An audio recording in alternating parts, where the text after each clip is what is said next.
All right. Hello, everybody. My name is Captain Elijah Williams from the Defensive Cyber Ops Program Office at Space Systems Command. You are here today for our first panel titled The Cybersecurity Threats in an Emerging Space Environment. Basically, what this is in this panel, we're going to hear a variety of perspectives from a lot of the industry folks here and experts, as we call them, to kind of talk about what this means as space commercialization increases and the proliferation of space. How do we ensure that these systems remain secure and as safe as possible, and what we can do for our own part, to the collective teamwork here. So without further ado, we're going to move into our five fantastic panelists. We're going to go through and you'll hear an introduction, and then we'll get into some questions. So first panel member we'll go through here is Mr. Frank Pound. He's the president and CEO of AstroSec. Frank, tell us a little bit about yourself. Yeah, Eli, thanks a lot. It's a real pleasure to be part of this panel. We have some amazing guests that I'm really interested to hear their perspectives. So I guess I'll just give a real quick background of who I am.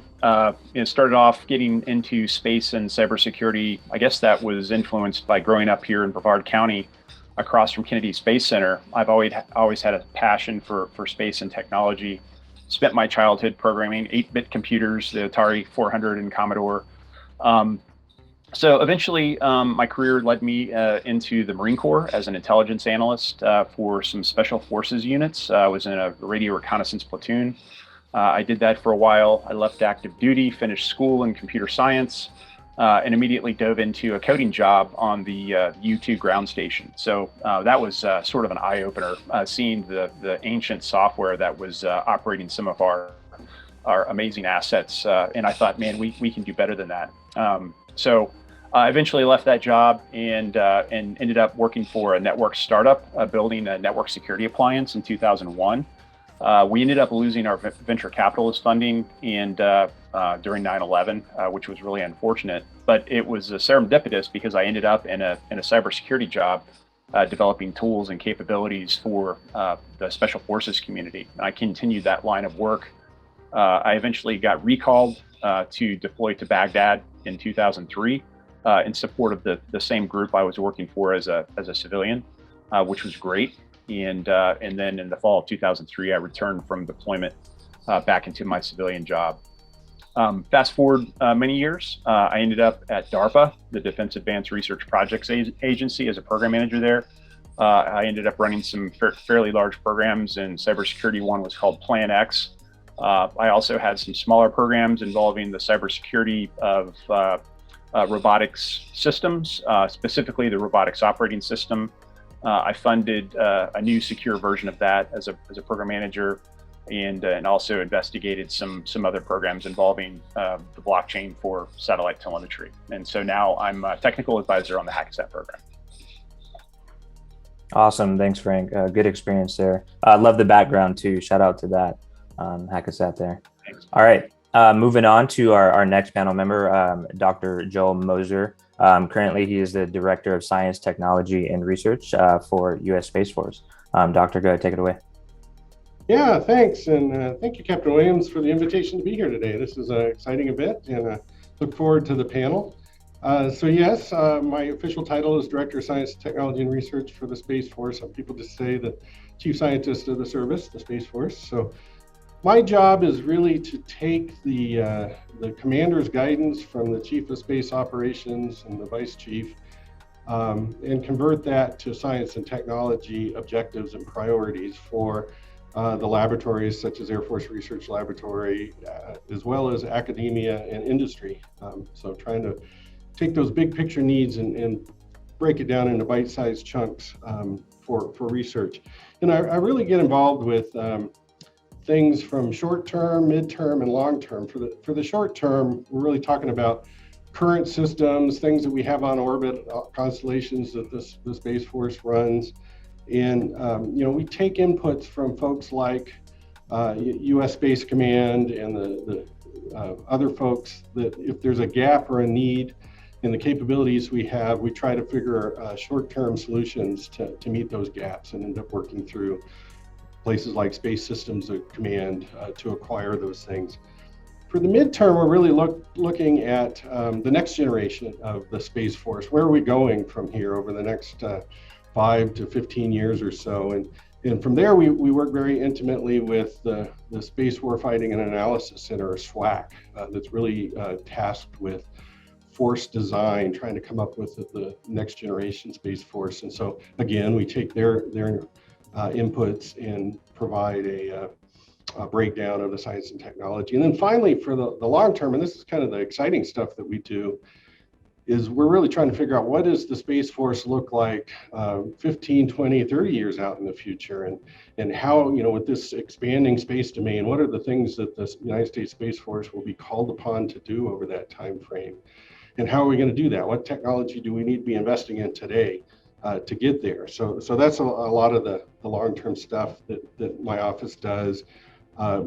We manage something called the long-term science and technology challenges that really outlines in big picture format some of the things that are real big challenges for us. In space, cybersecurity and cyber mission assurance is definitely one of those areas that we know that we need to invest in the long term. So again, very, very happy to be a part of this panel. And just finally, I'll say, over my career, I've been involved with a dozen or more space experiments where we actually put hardware into space, and every one of them had issues that we had to deal with in terms of not necessarily cybersecurity, but sometimes cyber mission assurance and getting our job done. So this is very important work that we're doing here, and look forward to talking with my colleagues on this panel about it.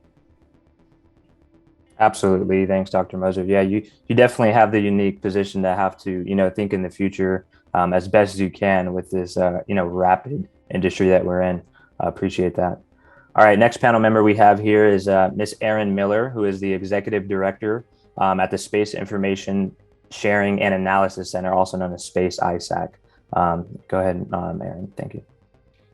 Hi, everyone. Thanks for having me. So pleased to be here with all of you. And some new faces here, some familiar faces. So I'm excited to spend some time with you on the panel. I'm currently the Executive Director of the Space Information Sharing and Analysis Center. Prior to this position, then I did a lot of different public-private partnership models. That's pretty much been my entire career. I did federal technology transfer and delve into some longer-term projects, negotiating over 200 different agreements between government and industry for the benefit of our U.S. Air Force, and then moved from there to actually launch a nonprofit that's part of Catalyst Campus to launch the Air Force's first space accelerator. So that was a blast because we got to move much more quickly and use non-traditional acquisition methods.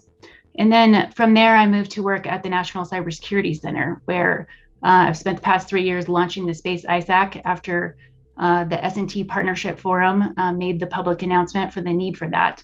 So very pleased to be able to talk more about what our work is and share more with you later today on the panel. Thanks for having me. Absolutely. Thank you, Erin. Appreciate that. Okay, moving along, we have Ms. Amber Fechko. She's the Space Operations Lead for the Aerospace Village. Thanks very much. This is an incredible group of people. Thanks for having me. And the topic of security threats in space is quite dear to my heart. So I'm excited to talk more about this. So I'm the Space Operations Lead for Aerospace Village. We are an international group of researchers, hackers, pilots, policy leaders, engineers, enthusiasts, pretty much everyone. From both the public and private sectors that have come together to support kind of the general mission of the Aerospace Village to build a community, specifically a diverse and inclusive community that's committed to developing aerospace security expertise and knowledge through positive collaboration. We work with a variety of government and industry and academic partners, as well as individuals, to share technical sessions and CTFs and workshops, challenges, and other opportunities for learning within the community. So the first village was at DEF CON in 2019. Now, in addition to DEF CON, we try to bring the spirit of the village, which covers both aviation and space-related topics, to a variety of other events as well. yeah, so I appreciate the opportunity to be here, and I look forward to the discussion.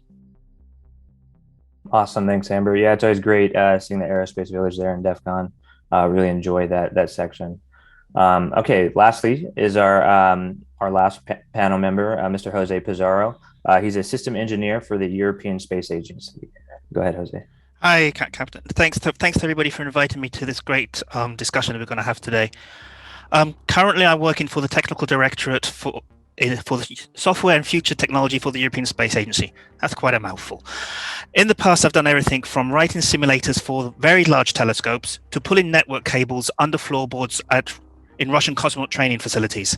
I've supported robotics on the International Space Station, and I also have supported a GNSS system that is not GPS. Currently, my work is tending towards quantum computing and quantum communications.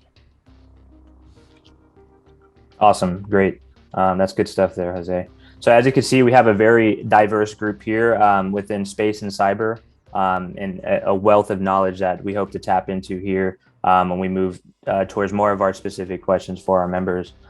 So without further ado, we're going to go ahead and jump in and ask, hopefully not too challenging, putting them on the spot, but I'm sure we'll have some really good insight for this panel. So coming back to the top here, Frank, do you foresee white hat, or some people know it as ethical hacking, increasing more in this industry to kind of help agencies or startups put more secure space vehicles in orbit? Absolutely, and you can definitely see that with what we're doing together with HAS2 in partnership with the Aerospace Village most recently. So those are evidence of the movement, very much so towards ethical hacking applied to space systems.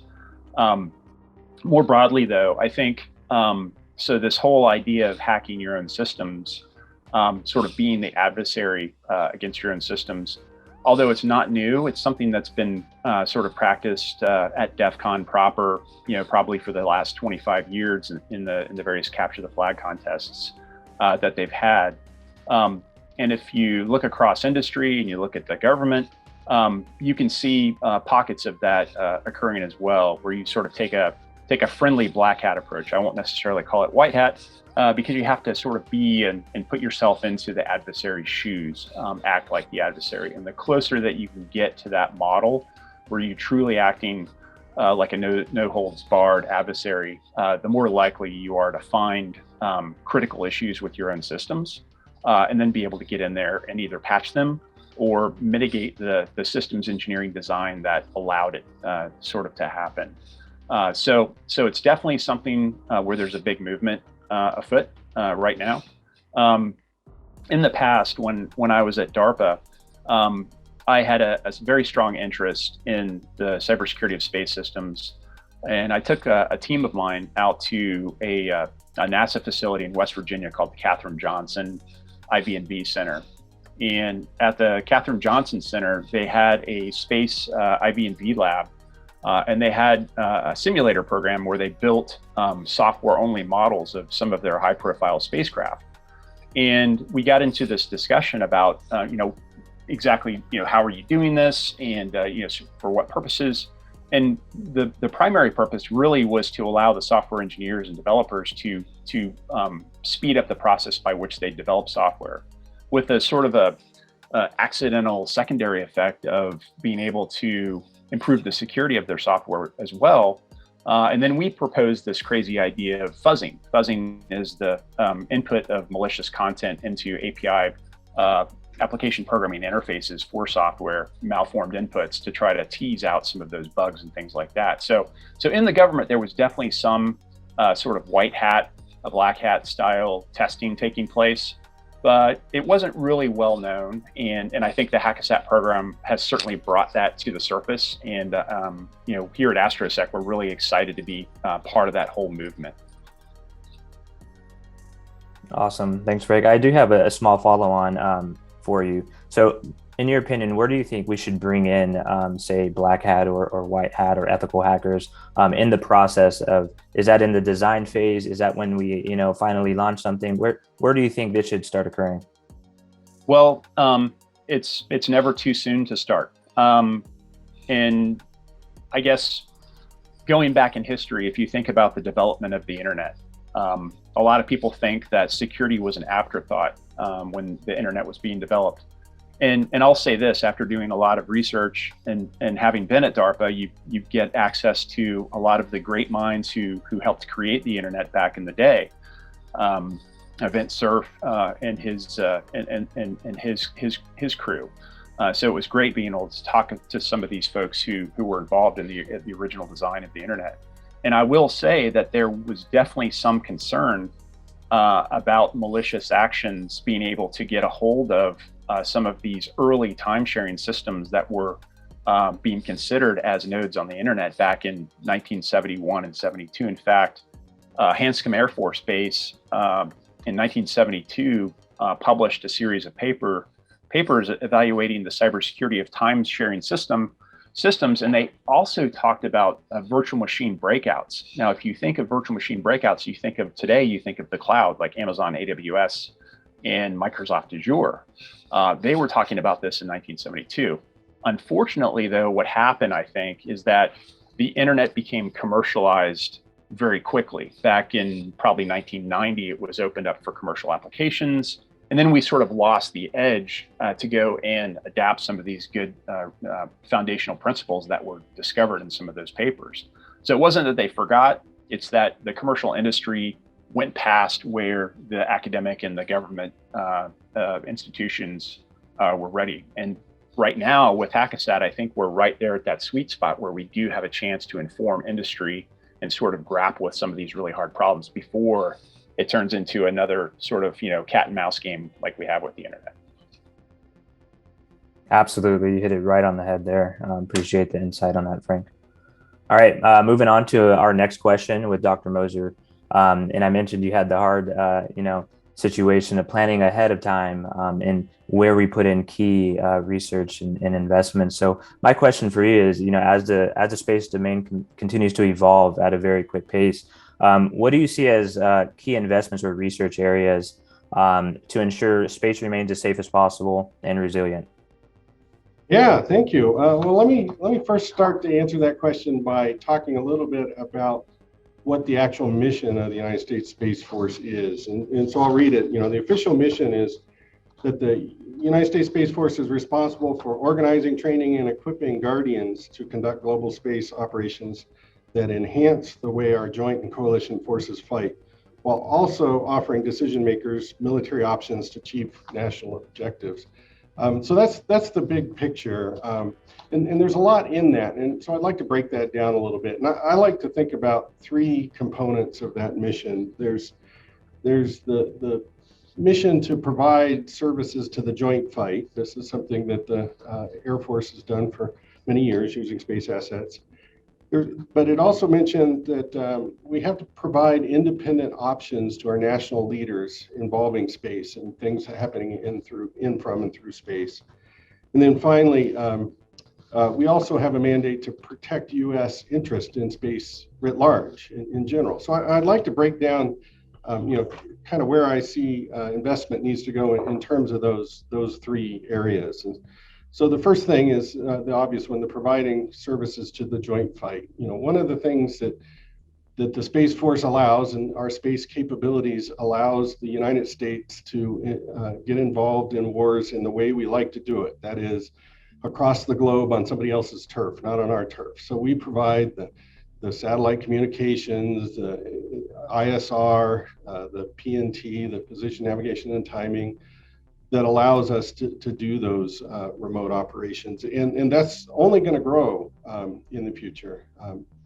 The current chief staff of the Air Force, General Brown, said recently that, future warfares are going to become increasingly non-kinetic. We're going to be much more focused on cyberspace and the world of bits and bytes. And that's exactly what the United States Space Force really deals in. So those demands for higher bandwidth communication, for more ISR, for better position, navigation, and timing will just continue to grow. And we must transform our systems today to meet those needs, while at the same time making them more robust and resilient in times of conflict. Same time, our things like our missile warning and defense activities are going to have to up our games. For example, against things like hypersonics and maneuverable vehicles, such as the fractional orbit system that China demonstrated earlier this year. So all of this is going to drive investments in better connectivity, higher bandwidths, better sensors, better algorithms, more autonomy, and more resilience in our system. So that's sort of the first part of our mission. And there's, those are kind of obvious, but those are things that we can't ignore, and we have to keep investing in those things, both now and in the future. That second one, to provide independent options in space. As many people have said, the best way to ensure national security is through a strong economy, and that extends into space as well. Today we have about a $300 billion a year economy, space economy. That's only expected to grow. And we need to develop the capability that if conflict does break out, that we have the ability to execute space dominance, just in the same way we execute air dominance or land or sea dominance. We need to have those capabilities. So that's investment in space control technologies, the ability to fight a war if it does extend into space, to have better space situational awareness, to be able to know what's going on. But it might also include things like debris mitigation. We just had recently a demonstration of an anti-satellite test from Russia that created 1,500 pieces of debris. Those kinds of things stand to impact us all if we don't get our hands on that and figure out how to, first of all, stop doing those kinds of tests, but second of all, clean them up or mitigate them where necessary. So that's kind of the area where we will have to develop technologies to provide options in space for our national leadership if they go there. And then the final one, which is the one I like to think about a lot, is just protecting U.S. interest in space. And I like to think that we are in the golden age of space right now. Hardly a week goes by where we don't hear about or see in the papers something really cool going on, whether it's a billionaire doing a suborbital flight or Elon Musk launching a Starship. There's just lots of activity, and it's not just billionaires. There's a whole cottage industry of folks developing really new, novel techniques and ways to extend, wealth generation into space. And so I think 20 years from now, people are going to look back and say, this was the time when this age of space was really developed.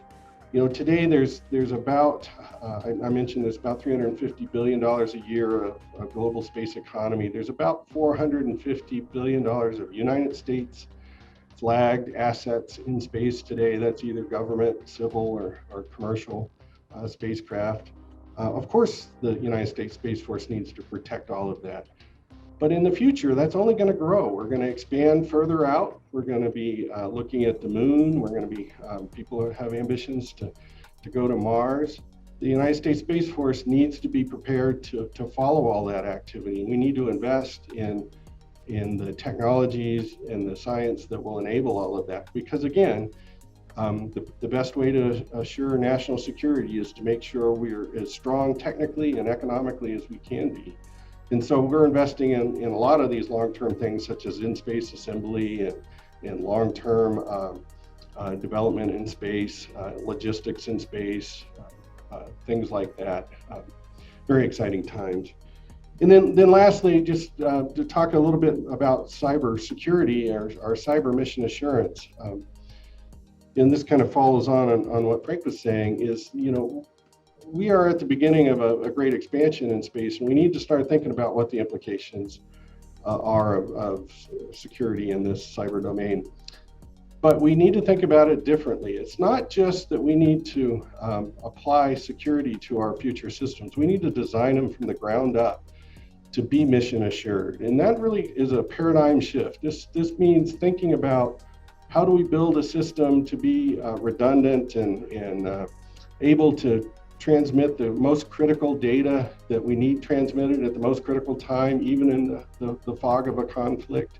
So that means prioritizing our data, applying technologies, some of which don't exist yet today, to making sure that we have those available at the very moment that we need it. So I think this community can help think through some of that. How do we design a system from the ground up to be mission assured? In 2015, Doug Lavero, who's working for OSD at the time, came up with a framework for how to make space itself mission assured, and he came up with these ideas of how do you protect space and assure space is designed from the ground up with a framework of mission assurance. We need to do the same thing with our cyber assets in space. So looking forward to the conversations. Yeah, absolutely. I mean, you bring up a good point there, how, I mean, I forget the statistic, but over the last few years, the amount of objects in space and assets has increased, by a good amount. So it's starting to get a little crowded up there. And I know how much we depend on, on the things out there for our everyday lives. So it's something to consider. Thank you for your insight, Dr. Moser. Appreciate that. All right, moving on next is Ms. Heron Miller again. So your question is, as space assets continue to increase, what is key to ensure that information sharing, as well as like vulnerability disclosures across the globe, continue in an orderly fashion? Thank you. Appreciate the opportunity to follow Mr. Pound and Dr. Moser. Your comments were great for stage setting. I am in agreement that we are in the golden age for space, and we have a lot of planning and anticipation we need to do for all threats and all hazards that will enter into this domain. So that's part of why we stood up the Space ISAC. I mentioned the S&T Partnership Forum, Science and Technology Partnership Forum. It's essentially part of the White House, representing a variety of different agencies. They put out a need for us to break down the public and private sector silos that had started to form over time, so that we could have a global space community leveraging a platform for information sharing. And I'll just be upfront with you, information sharing is not just information sharing, it's also sharing vulnerabilities, incidents, and threats. So this platform, I'll read you the mission statement so that you're following along with me on what Space ISAC is to its greatest extent. The mission of Space ISAC is to facilitate collaboration across the global space industry to enhance our ability to prepare for and respond to vulnerabilities, incidents, and threats, and disseminate timely and actionable information among our member entities, and to serve as the primary communications channel for the sector with respect to this information. So there are a number of other ISACs out there. There's at least 30 other ISACs that I'm aware of, and we're a member of the National Council of ISACs. So this premise that we would share all threats and all hazards type information as alerts and notices to the community for a critical infrastructure sector is not new. It's great that the space community has decided to adopt it, and I'm very pleased that we have this platform that we're able to leverage to share information. It is a bit of a cultural transformation, so I think that's part of the challenge here is, as some of our other speakers have already acknowledged, is that we have to start identifying the vulnerabilities, incidents, and threats in order to share them. So we have to acknowledge that there are cyber attacks at the space layer and they're happening, and then share that information to the Space ISAC, or have a private sector company join the Space ISAC and share that information and begin the conversation. So I see that with the proliferation of LEO, this is going to become even more necessary. And the commercialization of space, of course, we have an even stronger earthbound reliance on these space assets than ever before. And that trajectory is going up, so not down. So we may want to consider, formally designating space systems as a critical infrastructure sector and pushing this to its greatest extent possible, so that we can direct the sector to leverage this public-private partnership for sharing information about threats and vulnerabilities. Absolutely. Thank you for that. And I do have a small follow-on for you. Hopefully it's not too loaded of a question, but being in your industry at Space ISAC, is there any concern for non-participants in properly registering what assets are up there and basically doing their due diligence. What's your thoughts on that? And is there any way to really enforce that? Yeah, so I'm not too sure about the enforcement side at this exact moment. I think that's what the industry has to come up with, is what are the norms and standards we want to operate against. And so this, I'm glad you asked the question, because it's not a far-fetched question at all. It's exactly why Space ISAC exists. So we have a community platform to have that conversation about what the norms and standards and guidelines should look like. And we can take it in a different order than how I said it. It can be norms informing guidelines, which inform even best practices and then standards. But we have to have a place where everyone can come together to talk about that. So we did stand up Space ISAC to be a global forum with the intent that everyone who has the best interests of the community in mind, who is not a non-participant because they want to be part of the conversation and they intend to be responsible and accountable for their actions, they can join the Space ISAC and be part of that discussion. So we have already started some of those conversations. And even though Space ISAC is just a couple of years old, I think that we will have some great impact and look forward to growing our community so that even more folks can be heard in that conversation. There's 35 members of Space ISAC right now, and you can check out our website to see the full list. But they're very strong contributors and have an active voice. So there will be some guidelines and norms and best practices informed by this community to address those issues that your question alludes to. Absolutely. Thank you. I appreciate that answer. So moving on, we have Ms. Amber Fechko, and this one is a little more pointed towards something that has been increasing in popularity, and that goes by the name of microsats. So my question to you, Amber, is with the increase in speed of microsat production and launches, how has, if any, has a strategy changed to ensure microsats are secure from today's cyber threats? Thanks. It's a good question. To be honest, I'd say we're still at the very beginning of that strategy change. So historically, I think the general complexity and the time to launch pressure of space missions, along, I guess, with the relative inaccessibility of the industry to outsiders, had frequently resulted in security taking a backseat. In the last few years, I think things have started changing from all sides. So not only have we seen some of the really highly publicized supply chain and industrial systems breaches. So those have garnered attention from, I guess, all industries, but especially those like space, which were typically reliant on custom software and systems that were developed in-house. But at the same time, space is becoming much more accessible, both from a cost and technology standpoint. So launch costs are down, commercial launch options are increasing, but we're also seeing the use of commercial off-the-shelf hardware and open source software becoming more commonplace. So on one hand, this presents a different set of security challenges, but I think it also creates more discussion around security in the space domain. But so what I think we're seeing now is that security is being recognized as a critical part of the conversation. So instead of being an afterthought, it's becoming part of a design spec. So from hardware design to best practices for ground systems, it's being included as part of the conversation, and that definitely wasn't always the case. So I think that's the biggest change, is just the acknowledgement of security, not only as a necessary component of system and mission design, but also as a, I guess, a primary source of risk if it's neglected.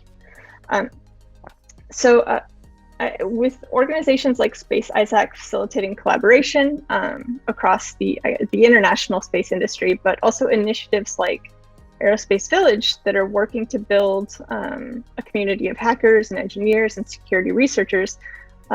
These are helping bring light to the importance of security in the space domain, but they're also creating dialogues that bring the security and the space communities together. And that's where I think everyone stands to gain. So there's a lot of excitement and interest, I think, surrounding space in the security community.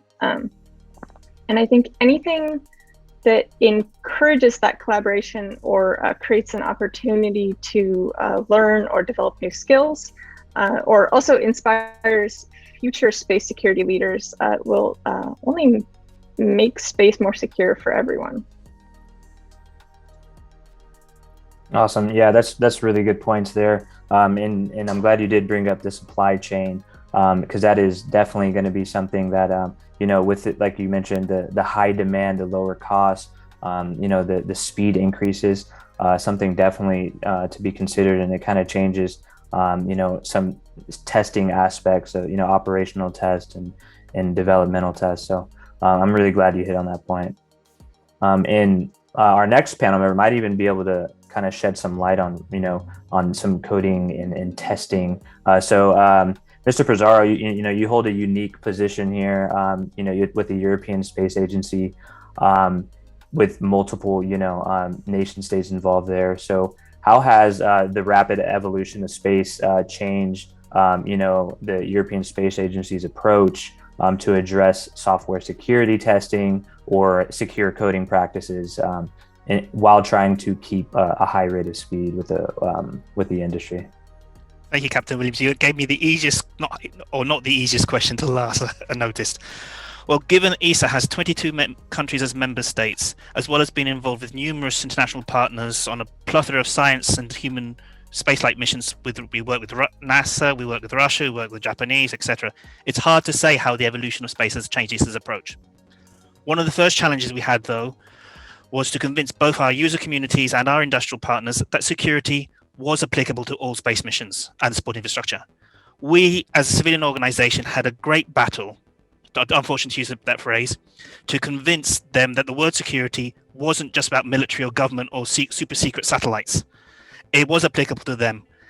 And fortunately, no small thanks to people like you guys, the HackerSat, the hacker community, the issues have been highlighted and this attitude has changed. That was the biggest battle, convincing people that when we say security, we're not talking tanks on their front lawn. What I can say is that ESA's approach has evolved and adapted to the challenges of more historically security sensitive programs, such as the GNSS and telecoms and human spaceflight. These particular programs helped us to raise awareness in the other academic and scientific missions that security was an issue, that we were talking about protecting the integrity of their data. It wasn't just about spies and black hats. This is also one good thing about ESA's strength, is that for such a small organization, it allowed us to cross-fertilize the knowledge and expertise across the different programs. It's worth noting, though, that software testing and standards have always been rigorously applied in the space industry. But cybersecurity has refocused our attention to the fundamental processes of writing and testing secure and robust code, because there was a tendency to just rely on, we just throw more memory or more processing power at the problem. I mean, who cares about checking memory? Furthermore, the issue has changed our industry as well. Our users and suppliers and our supply chain, and even our partners and our customers are taking this more seriously. When we mention now security requirements and utilizing best practice and even revisiting the code base, we're finding new vulnerabilities, but the industry is accepting that we're helping them, that we're not hitting them with a big stick for the sake of it. I mean, the hardest lesson that we're finding is that incorporating the best practices and the requirements is easier and cheaper to do it at the beginning than try to patch it to the end of a program. I mean, you find yourself in meetings saying to colleagues that if you do this now, you're not going to notice it. But if you tell me to put this and patch your systems and put security methods into this program in 10 years' time, it's going to cost you anything up to $1 billion. It depends on the size of the program. And they don't believe you, and then they look at it and they do believe you. One way, though, leads to the use of COTS is by using COTS and open source software, we are in a way reducing our attack surface, because previously, as the other panelists have alluded to, everything was bespoke software. We haven't got a gadget to do this, let's write some software. And trying to keep track and check for every vulnerability on everybody's favorite flavor of operating system, language, who knows what, it was getting impossible to try and patch everything. By using open source and COTS, means we're part of a larger community looking for vulnerabilities. Initiatives such as HackerSat is also helping to educate our future engineers to understand what's going to be needed in programming for the future missions.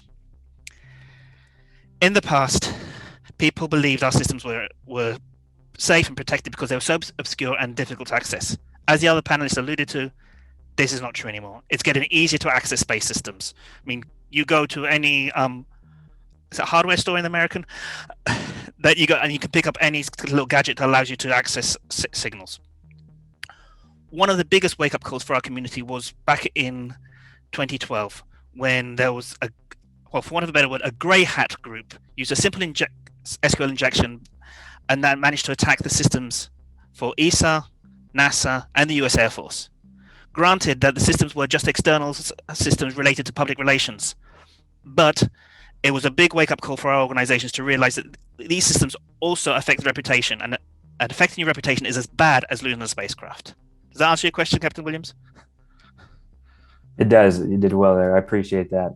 And I did want to hit on something you brought up, which is, kind of the foundation of Hackasat, and that is trying to win the battle of the education piece to those that make the big decisions, that this is an important piece, not only right now, but it will only get bigger and bigger, whether that's riskier or better, depending on, what kind of teamwork we have as a globe. Because it's like you mentioned, it's accessible now by almost anybody, right? That has a little bit of time, in the willing to learn, go out there, get the right resources, and now they can be involved with whatever. So I'm glad you mentioned that, and that you guys are here to take the time today to really show the importance of this and hopefully make the impact. Cool.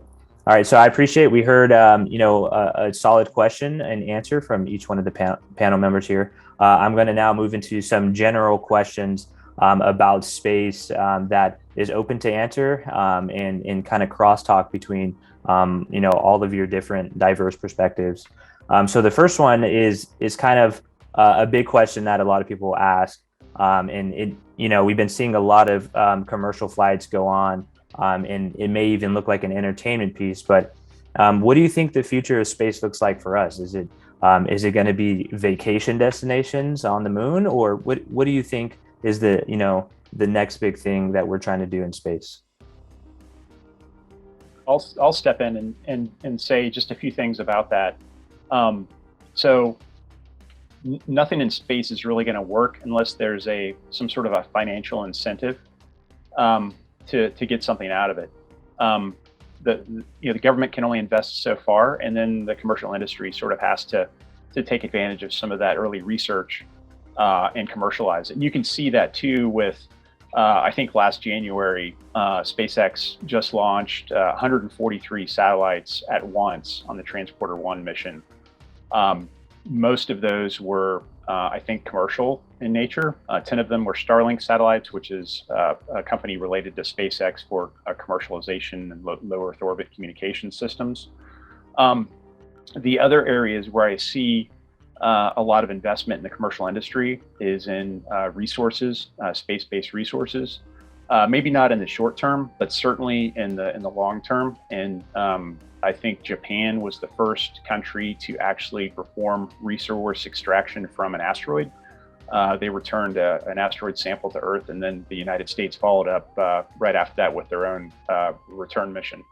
Hayabusa 2, I think, was the mission that Japan went on. So resource extraction, I think, is a big one.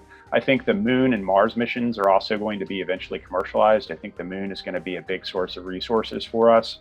I think Mars as well. But again, those are sort of far off. But in the short term, it's mostly going to be scaling out low Earth orbit communications.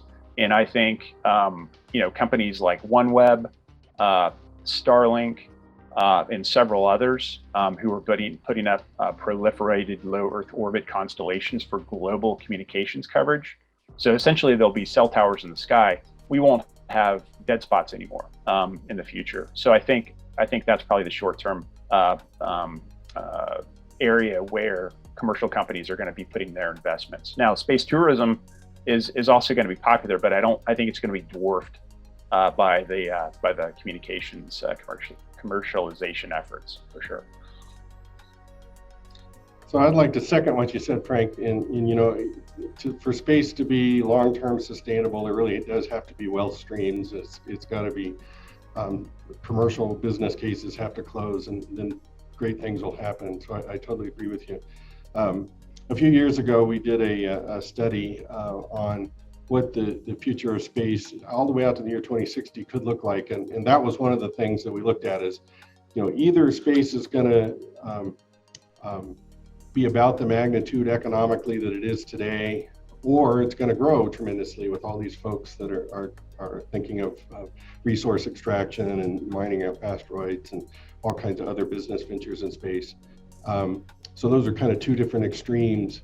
We also looked at a different aspect of the future, and that was how many people would live and work in space. And you know, today there's a small handful of folks that live and work on the International Space Station. You can count them on your fingers. But some people talk about in the future that could be thousands or tens of thousands of people living and working in space. If we moved heavy industry into low Earth orbit, for example, or if we started colonizing, putting settlements on the moon or Mars. So that's kind of two extremes too.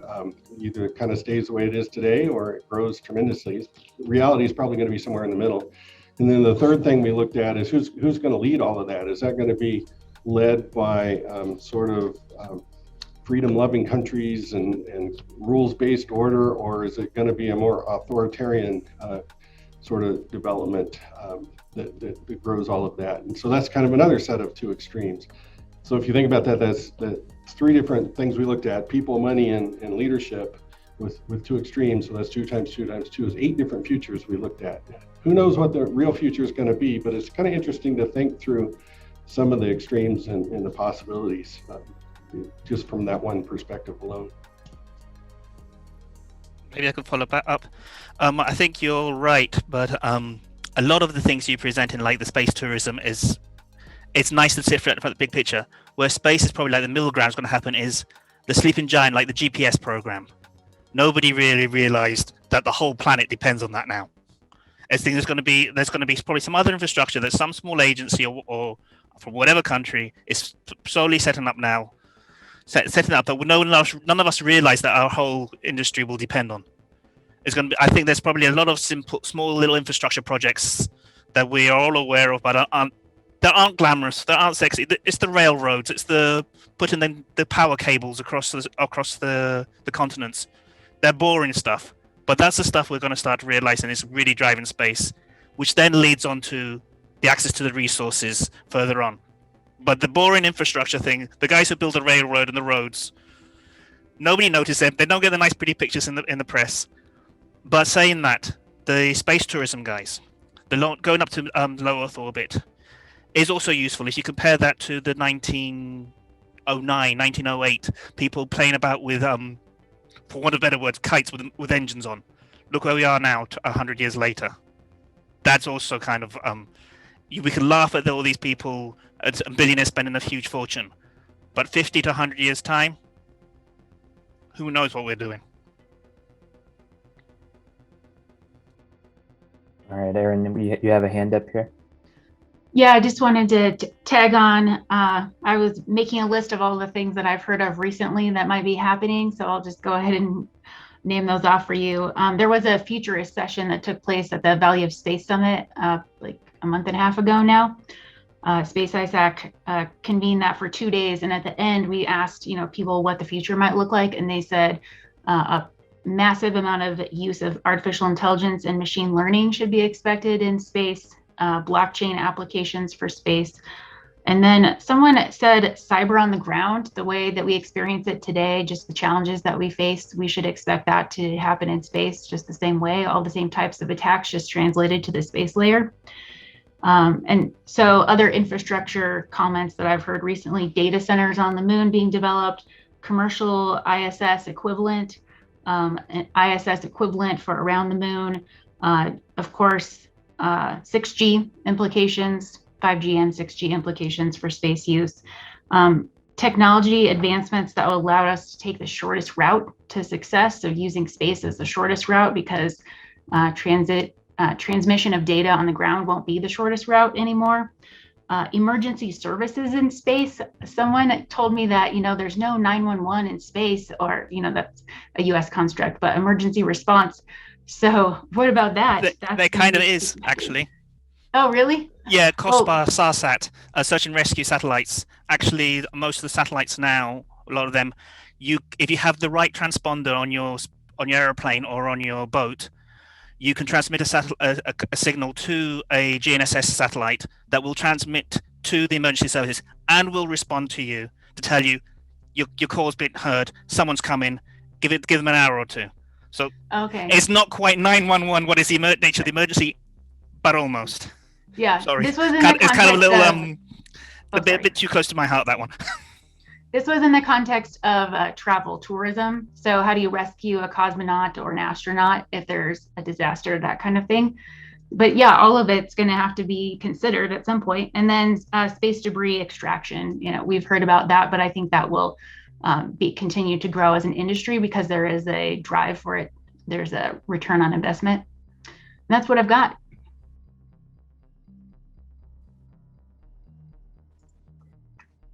Yeah, if I can add on to what everyone else has said. So I agree that commercial ventures will lead this development. I think space tourism will eventually get there. But in the short to medium term, I think just the proliferation of new ventures that are essentially the result of access to space becoming easier will create a lot of new and interesting challenges, not only in space, but in how we communicate with assets in space. So we're already seeing a lot of kind of new ventures into the ground station realm. So Amazon has their ground station offering, Microsoft has their ground station offering. I think everyone is trying to get in on this, how we're communicating with satellites side of things. I think that will become increasingly important, essentially developing those communications capacities, not only with the ground, but between satellites themselves as things get more crowded, especially. And also what Aaron said, as things get more crowded in space physically, I think we'll see a lot of new attempts to essentially interact with satellites in space. So satellites that can fix other satellites, satellites that can maybe do recon on other satellites, satellites that can capture debris in space and perhaps deorbit it. I think all of these things are going to be something we see in the next 5 or 10 years. Awesome. A lot of great answers there. And I know I learned a couple things just hearing about, some of those ideas, really creative minds out there. So I appreciate that. I think we can squeeze in kind of one more general question to get some answers on this panel today. So obviously we have a huge cyber challenge ahead of us. And you guys kind of hit on some of what I'm getting ready to ask, but what are the other big challenges you see with this proliferation of space? So there's cyber specifically, right? But how do we keep, policy up with this? And I know this is probably near and dear to Aaron's heart as well, being at Space ISAC, but what are some of the challenges other than, or in parallel with cyber that, we're probably going to have to face with how fast this industry is moving? I can start off. And we can go back 2 weeks, I think, to the Russian ASAT test, that sort of caught everybody by surprise. And in cybersecurity, we want to establish norms that everybody follows, and we've been trying to do that for many years. But we continuously see other nation states not really wanting to follow those norms for whatever reason, and so I think that's one thing we're going to have to grapple with, is that as we move all of these commercial applications up in space, certain entities are just not going to follow those norms. And so what do we do? I think acting like the adversary against our own systems is certainly one thing that we are doing with Hackasat, with Aerospace Village, with DEF CON. in the hacker community. And I think we can scale that out and help the commercial industry better stress test their own systems to deal with those, eventual situations where they do get hacked, their assets in space get hacked. It'll happen. I don't know when it will happen, but it will. We can't be naive and say it won't.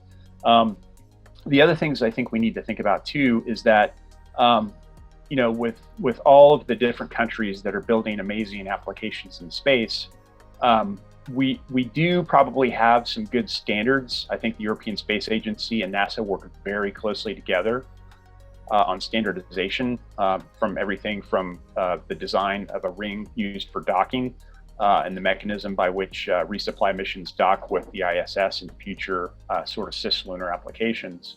But as the commercial industry starts to migrate into space more and more, I think we're going to be dealing with a lot more, standardization issues that may not have been gone through or satisfied through the work of NASA and ESA.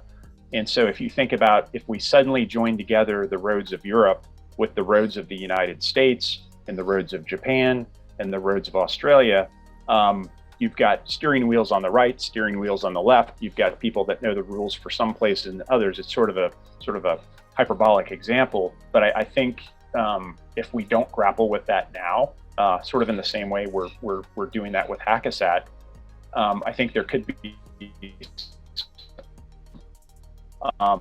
and so those are some areas where I think we could help focus on and think about some of these upcoming issues.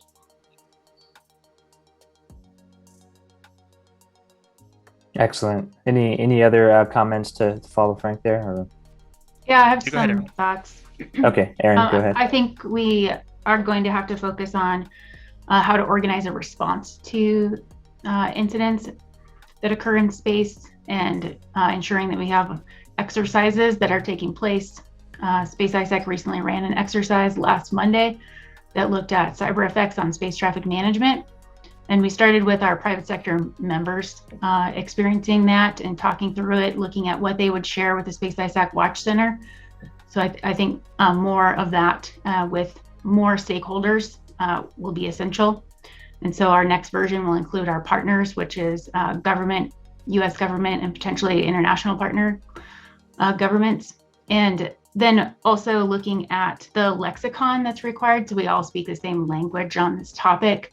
And that translates into a future workforce that might actually speak the same language too on the topic of security in space. So those are all big challenges that I see we need to look at for the future. Awesome. Yeah, great points. And I think we have time for one more answer or opinion. I was going to say is that an additional that we also need to revamp our regulatory situation, because at the moment the Outer Space Treaty says that the country that launches the spacecraft is responsible for the spacecraft. I mean, that's a huge burden that the US government is taking on itself without realizing it. That all these commercial institutions are launching up, and how many of them are going to take responsibility for their own things if their spacecraft damages another one or if their spacecraft has a loss? It shouldn't be the US government picking up the tab for that. But this is based on legislation that was from 1967. I think it was the Outer Space Treaty, and that needs to be revisited, especially when we're talking about access to resources. There's a strange quirk in that legislation where you're not allowed to militarize space, but if you're a private security guard, you're allowed to have a gun on the moon, maybe. And there's these type of weird things that we need to try to figure out, not just on cybersecurity, but it affects everything. Yeah, no, that's a really good point there, Jose. I appreciate that. All right, so that was great. We heard a lot of great insight. I hope the viewers of this, learn a lot, and we continue to gain steam here. I did want to point out one thing and say one thing. I appreciate everybody for joining this. I believe we have folks kind of all over the world right now dialed into this. Jose, where are you currently at right now? I'm currently in the Netherlands. Netherlands. And, okay, but you just listen to my accent and look at my name, you can't figure out where I'm from. Yeah. And then Amber, remind me where you're at again. I'm in Tokyo, Japan. There we go. Yeah, all over. And then Frank, are you East Coast? I'm in Cocoa, Florida right now. There you go. And then Aaron? Colorado Springs, Colorado, USA. Perfect. Dr. Moser? I'm also in Colorado Springs, so I think we win.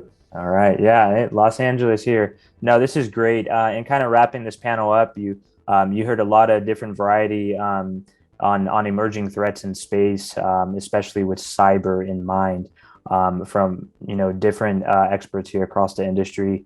This all goes back to the Hackasat goal, and it's really to spread the knowledge across not just government but the globe, industry, academia, on the challenge we're in when it becomes in the future when we're trying to secure space, and make sure our everyday life continues unhindered and we can GPS ourselves to the nearest Starbucks, because that's important sometimes. So other than that, I really appreciate everybody, and I hope you stay informed on the Hackasat final event coming up here in December. I appreciate it.